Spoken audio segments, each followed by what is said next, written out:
Институционални пропусти во случај на фемицид и семејно насилство, недостаток на шелтери, голем број на преставки кон извршители, бавна процедура пред управните судови и никаков напредок во казнено-поправниот систем. Ова се дел од негативните заклучоци во годишниот извештај на Народниот правобранител за 2025 година. Минатата година канцеларијата отворила 9 предмети за семејно насилство и фемицид и утврдила дека реакцијата на институциите не е навремена и нема механизми за следење и рана детекција. Правобранителот нагласи дека е неопходна обука на полициски службеници, но и на вработените во центрите за социјални работи. Како пример беше посочено убиството на скопјанката во Шуто Оризари пред очите на нејзините деца. Утврдивме дека Центарот за социјална работа немал сознание за состојбата на ова семејство и не знаел за проблемите.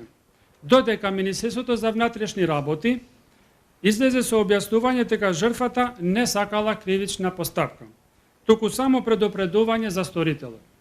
Сепак, сведочењата од блиските роднини и пријатели беа во спротивна насока, дека претhodно имало обиди за пријавување на насилството, но им било побарано жртвата лично да поднесе формална пријава. Канцеларијата го испитувала случајот со пожарот во Трубарево само за да заклучи дека институциите си ги префрлаат надлежностите, но и одговорноста. Затоа најавија на засилени контроли во текот на оваа година за заштита на животната средина. Правата на граѓаните се прекршуваат и во општините, и во судовите.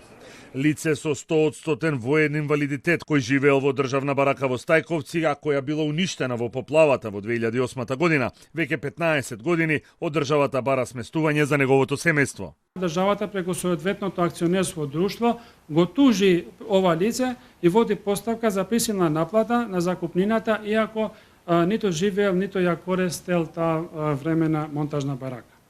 Народниот правобранител минатата година добил 2400 преставки од граѓани и пренел дополнителни 521 од 2024 година.